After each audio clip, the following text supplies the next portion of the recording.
All right.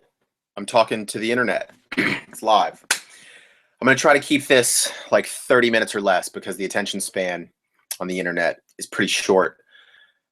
Going to give you a really clear idea of what legitimate athletic conditioning and kind of surf fitness really is. Just give you some clarity, give you some ideas of training, give you a bit of insight into what I do with clients for program design and also what I do with my online coaching clients. And just give a direction for people to take and a better understanding of what those of us in the field of athletic strength and conditioning or post-therapy are trying to do with athletes. And in our case, and a lot of you watching, it's for surfing. So let's get into it, right? I'm going to do this quickly as possible. Stare at my face for a minute while I get into my PowerPoint.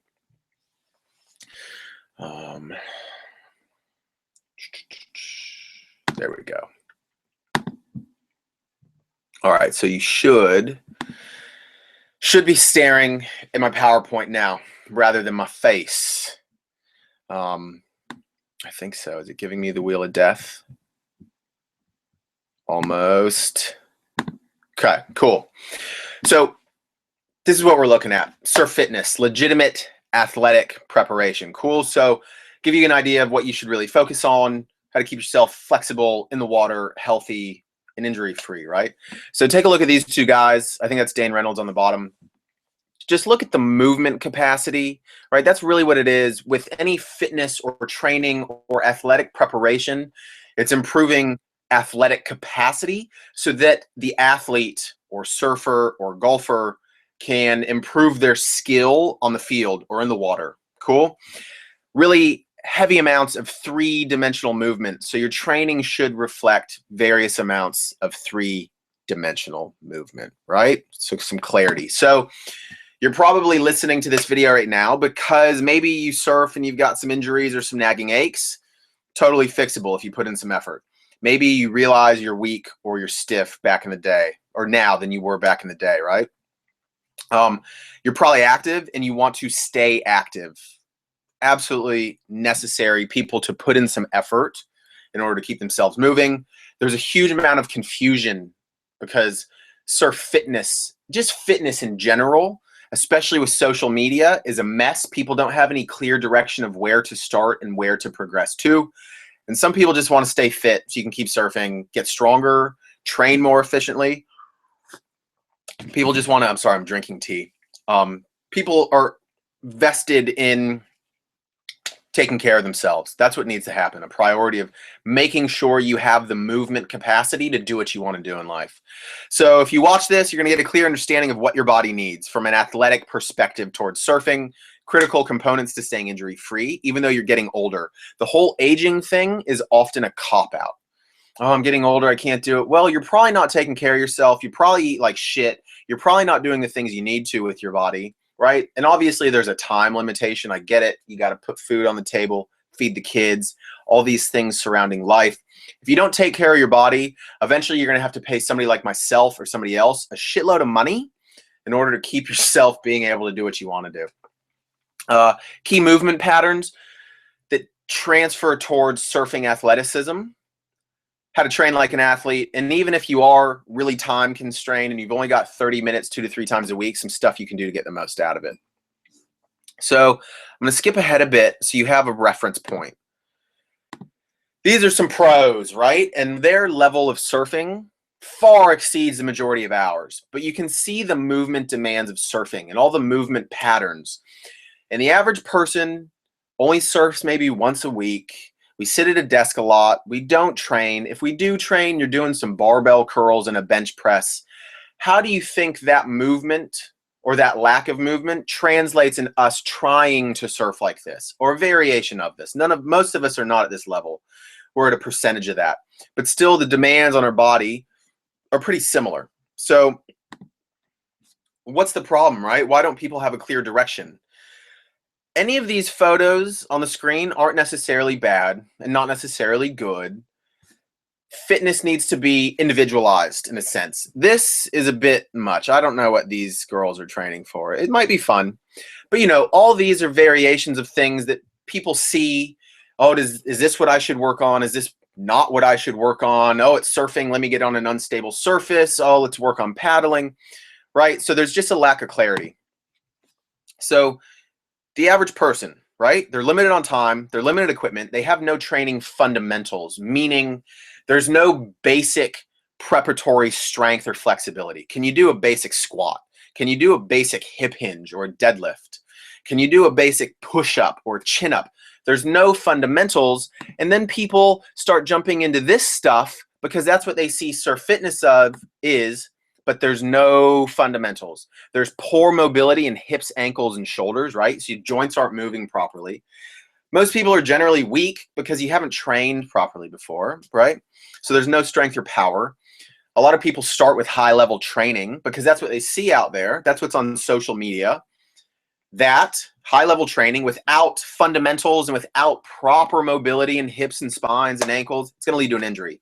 So people are falling into this kind of surf fitnessy gimmicky thing. That's okay. At least you're well vested. You know, there's an intention to do well, but there's a lack of fundamentals. So there's a good intention, no results, increased risk of injury. But really the number one goal is what? Just to surf better, have some more waves, have some more fun, be able to surf without pain, without limitation. And what it comes down to is this: your athletic capacity. That's what we do, is improve your athletic capacity.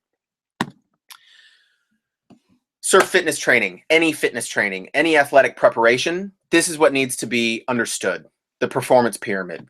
At the top sits skill, the bottom or middle is performance. That is like strength and power and endurance. Movement, fundamental movement patterns. Do your joints move properly? Do you have proper core function? Can you move through a joint range of motion without pain, right? Do you have necessary flexibility? Functional, and I'm doing air quotes when I say it, functional fitness, and especially surf functional fitness, or any other extreme sport, skateboarding, snowboarding, because of our sport and its reliance on unstable surfaces, people lost the plot with our training and they got too functional, again, air quotes, trying to mimic the skill in the gym. That's not what needs to happen. Skill practice is in the water or on the field. If you want to improve the skill, you need to practice. But notice skill sits on foundations of performance and movement. So in the gym, we are working on these two bottom skills, or these two bottom foundations. In the water is your skill. Hire a technique coach. Get filmed. See what you're doing wrong. See what movement habits are illegitimate. In the gym, you're working on your strength or your power or your endurance or your agility and movement patterns that are relative to surfing. And also in the gym, you're making sure you have the necessary movement capacity. Does your knee have full range of motion? If it doesn't, maybe you need to rehab it. Is your hip not letting you go into lunge patterns or squat patterns? You might need to rehab a hip. I'm going to make this skill thing a bit more clear for you. Let me show you my face again. Okay, hold on, let me move my tea. So if you haven't done skill coaching before, do it. It's absolutely beneficial. Make sure it's a legitimate coach, as with any sport. Let's say you get filmed, right? And your technique coach is like, look, you're not opening up through the shoulders. You're not opening up with the lead arm through turns. So you're stopping. Surfing is torque, right? If you're not leading properly with the upper body, it's going to stop the rotation. So he says you need to open up more. Well, maybe you don't have the necessary flexibility on the front of the shoulder because you spend 8 hours a day sitting like this and you can't move your spine. So you can't even rotate into this full kind of high-speed torque rotation. You need to work on the mobility, the movement foundations of being able to move through the upper body, being able to move through the spine so that you can improve the skill of that full rotation and, you know, those big front side turns. Another thing, let me go back to my screen share. Start screen share. I think you should be staring at it now.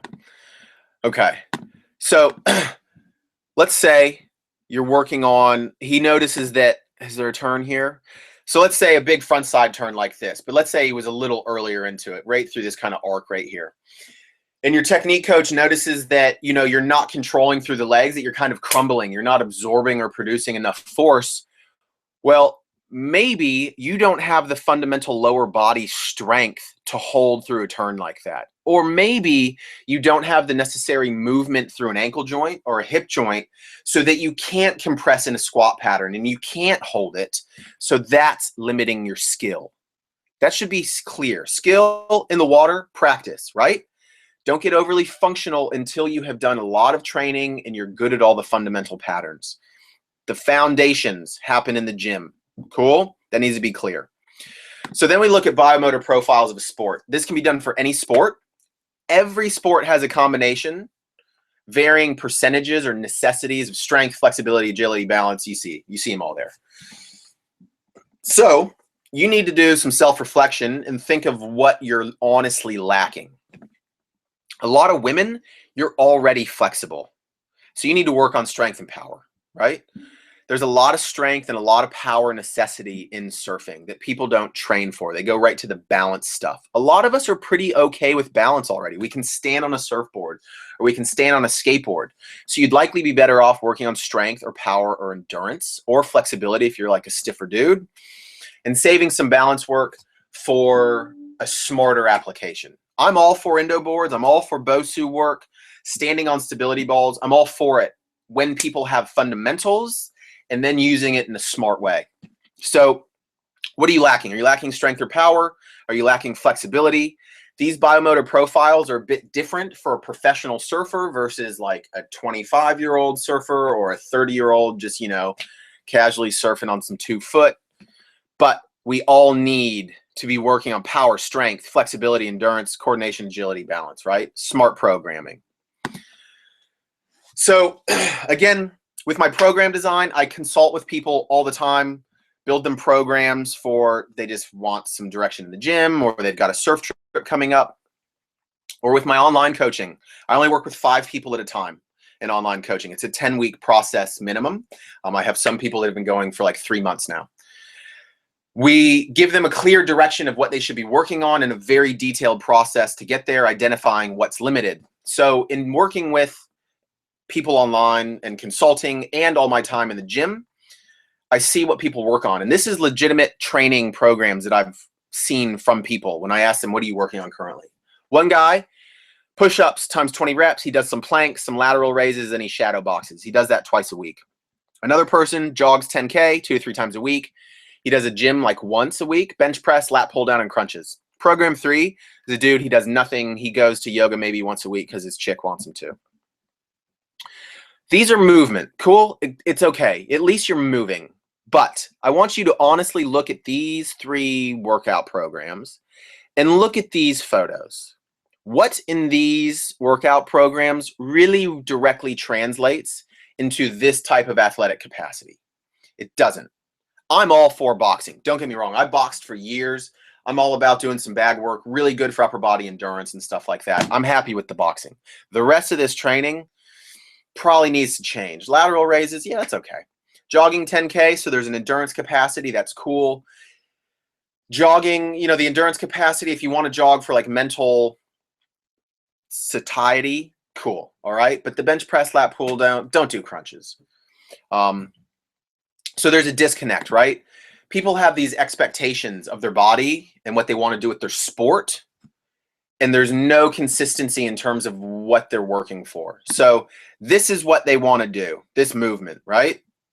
These movements. That's what we're aiming for.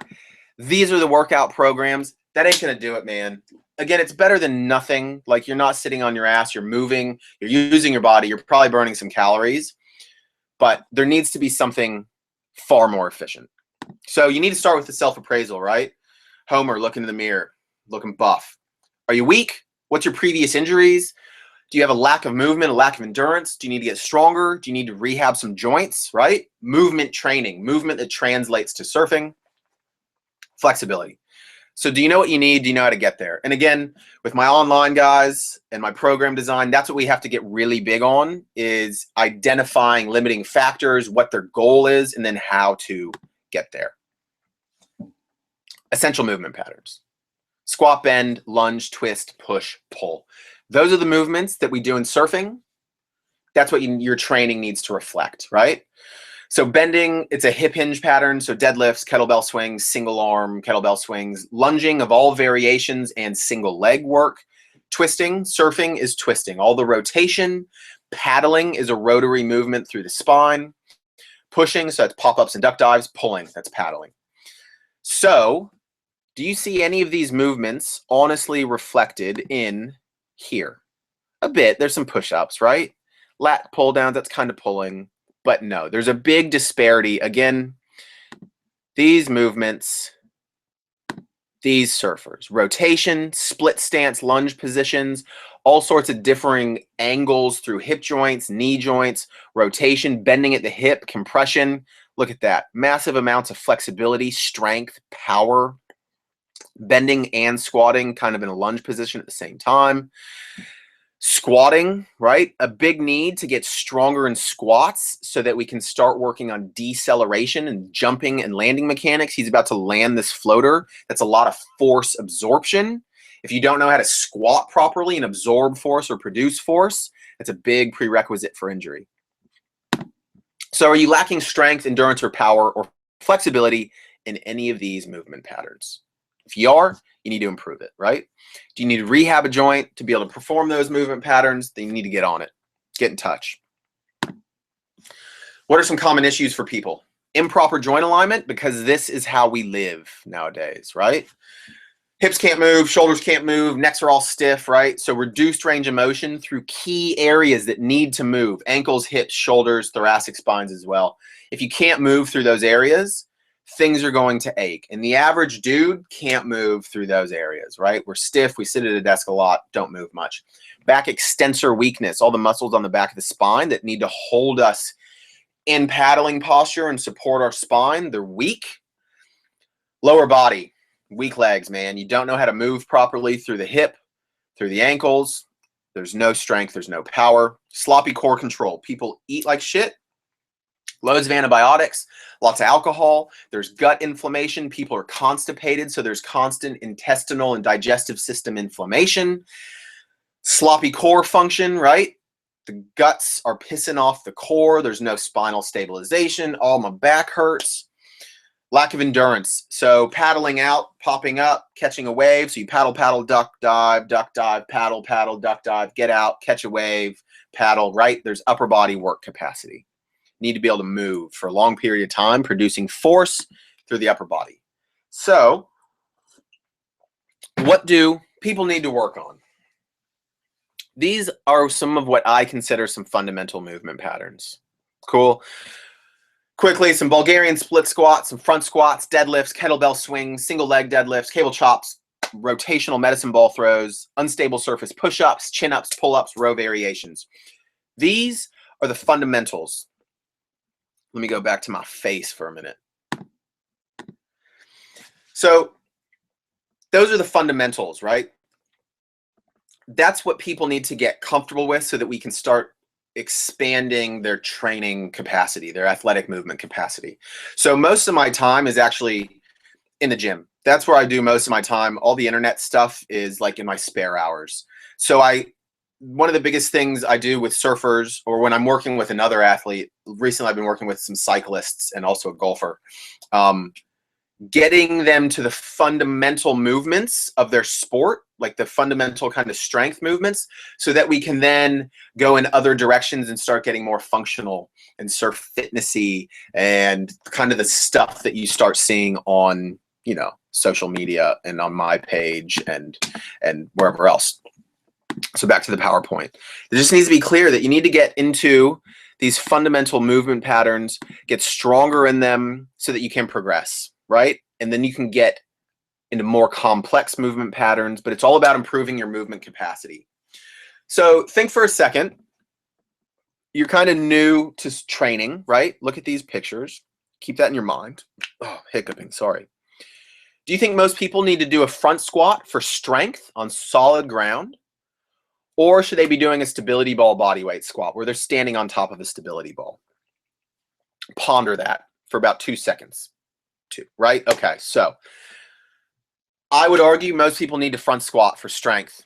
They need to learn how to control their joints properly, learn how to squat properly, maintain proper alignment through hip, knee, ankle, learn how to produce force, keep a proper spine position, load the hips, learn how to absorb force, learn how to keep alignment, strong foot structure, and then we can progress into higher level stuff.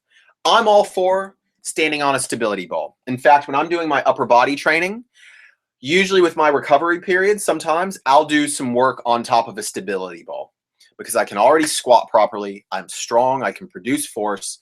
So why not do something that's a bit challenging for me during my recovery period, some squats on a ball?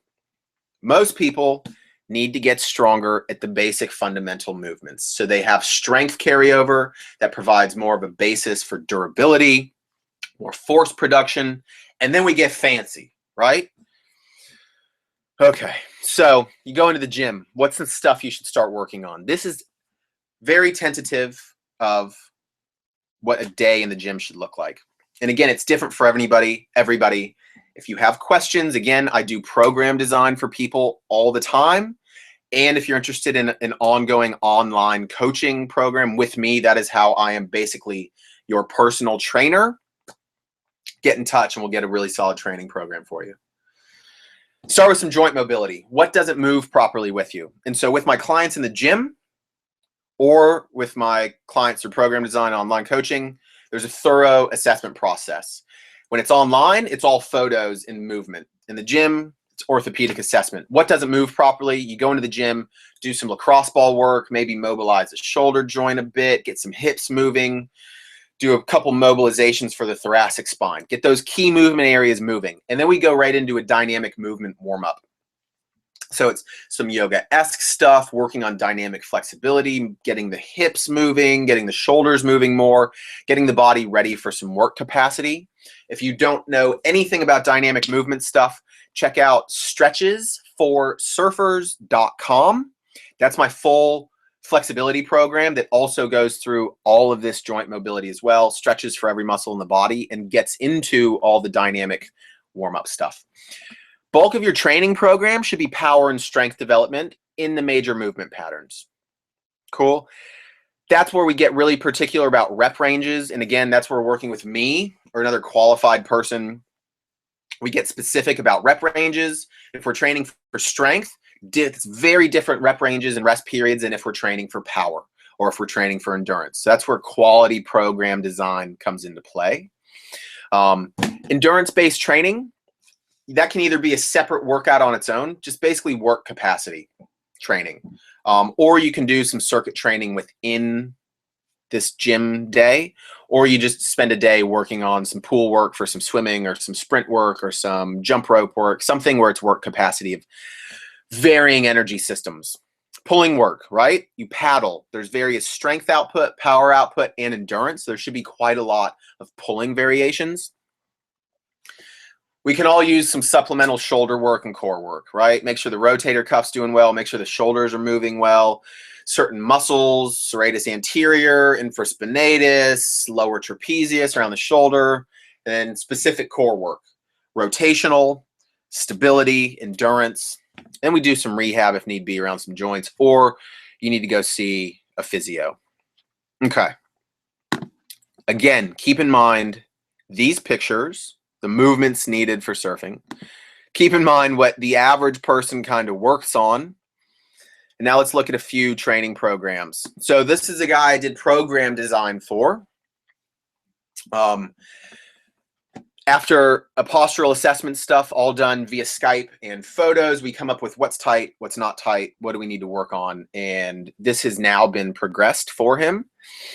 So he's doing some foam rolling on some key areas that were limiting joint range of motion, get the thoracic spine moving, get the right, he had some right shoulder stuff. So some release work to the right posterior rotator cuff, pin and stretch on the triceps because it was limiting his shoulder flexion, as well as the lats. Got to get those lats going properly.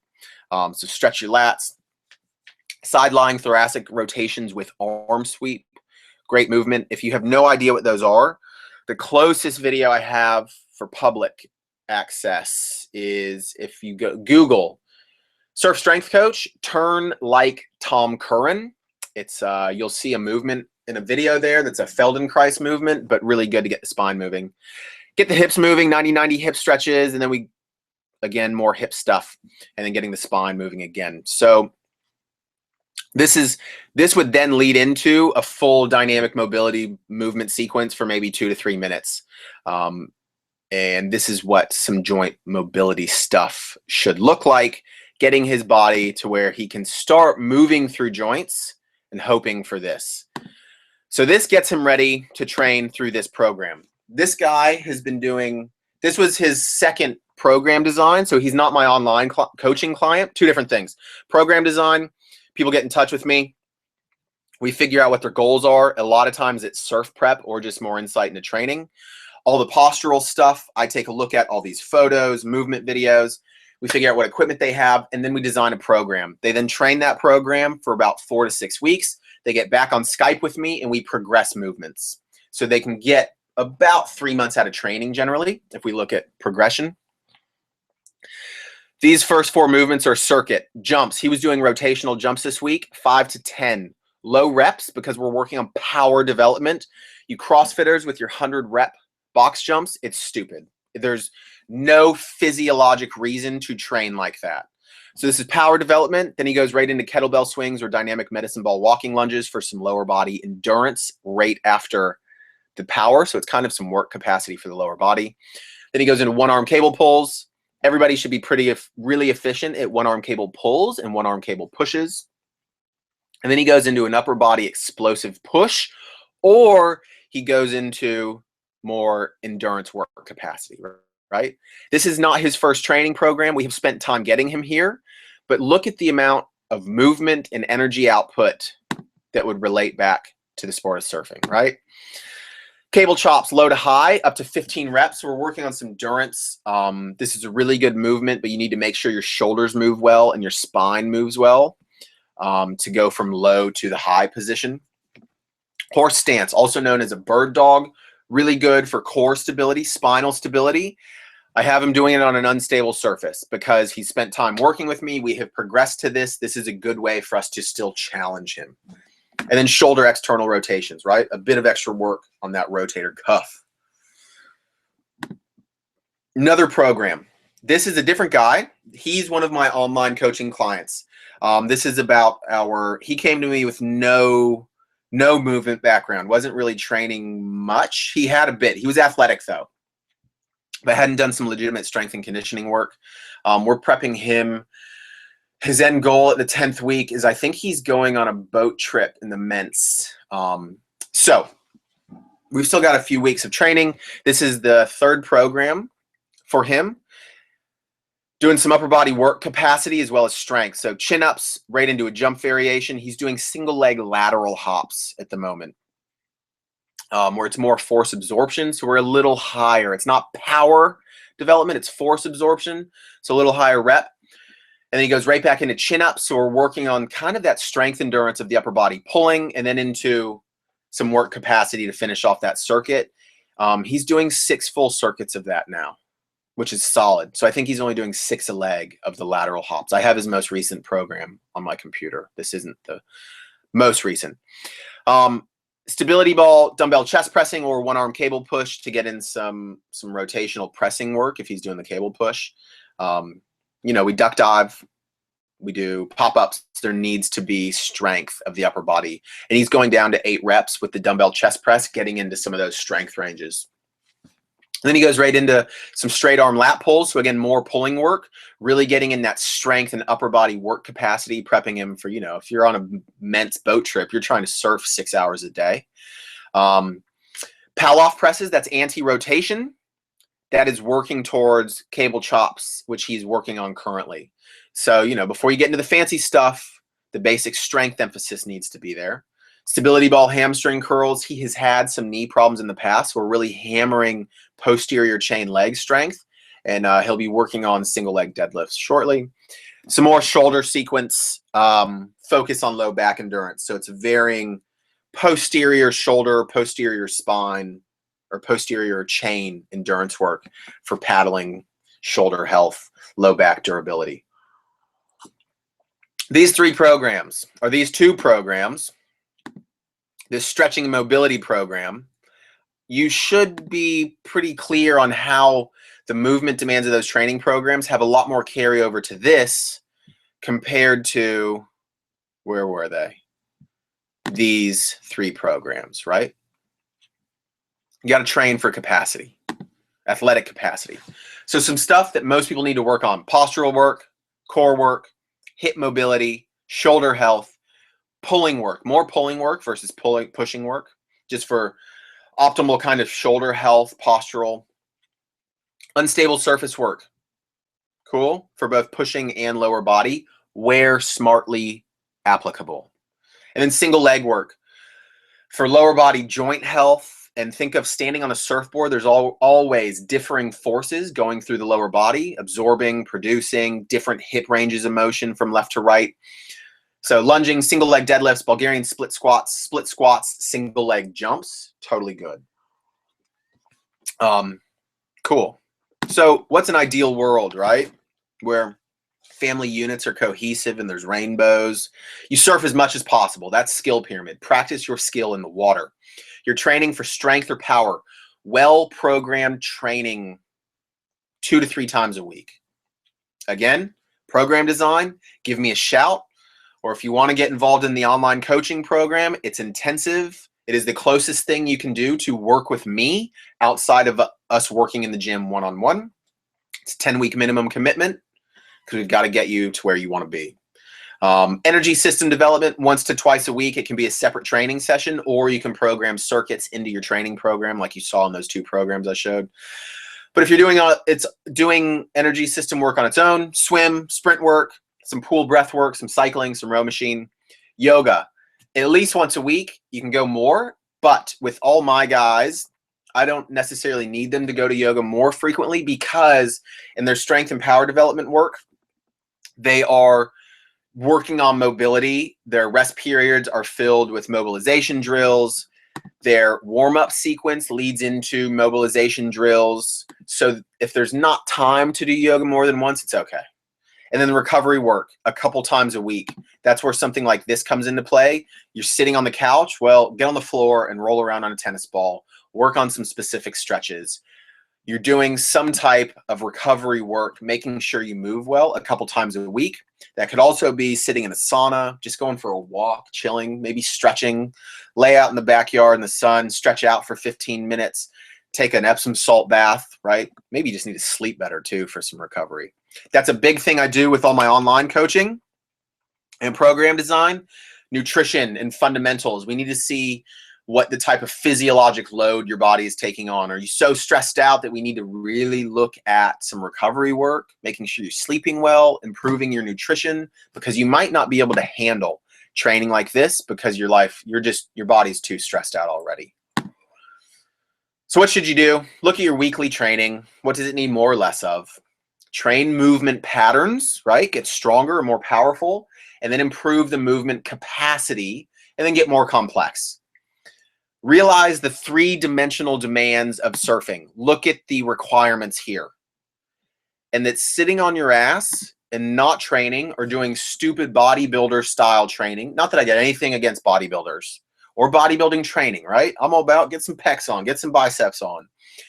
But you need to train movement, not isolation, right? Hypertrophy training. Things are going to hurt and stuff unless you start taking care of yourself. Quality movement improves durability. So quality training is going to make you more injury resistant as well as getting stronger. Fundamental movements before complexity.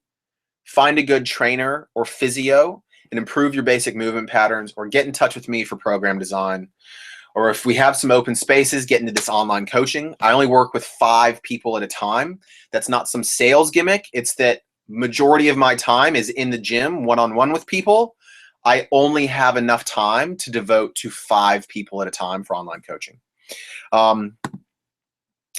This is just a very quick overview of some of the stuff we do with online coaching. Fully designed exercise programs that are progress when needed, designed stretching programs, both of them progress every 2 to 3 weeks. Program design is similar to some of this.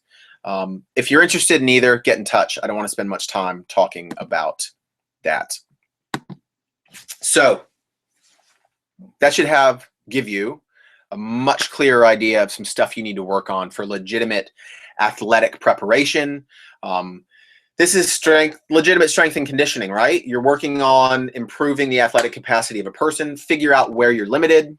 Do you need to improve certain joints in the body and the way they can move, and then train that movement? Basic movement patterns. Girls get stronger at pull-ups and chin-ups, get stronger at push-ups. A lot of older guys, you need to get more flexible and then train for strength in that movement pattern, right? If we just stretch your hips out and get some new range of motion, start doing some goblet squats and really get your body to be able to work on that depth and that hip range of motion in squatting. Train smartly, train efficiently. If you have any thoughts or questions, get in touch on Facebook. If you're at all interested in program design or online coaching, again, there's only 5 spots for that. I think I'm working with 3 people at the moment. So there's 2 spots available. Send an email to surfstrengthcoach@gmail.com. Put online clients. So maybe you've got a trip coming up that you want to get prepped for. Maybe you're coming off of an injury. We want to work on that. Maybe you just want some clear direction on nutrition and performance and lifestyle and training change. That's what I do with my online clients. It is the most comprehensive process of me working with somebody without you being in the gym with me. A full overhaul of movement and nutrition and lifestyle. Shout at me and train smart. If you got any questions, get in touch, holler on Facebook. And athletic preparation. Improve your athletic capacity. Understand the demands of surfing. It's really complex. And, train smart so you can keep doing what you want to do with your body. Cool? Peace.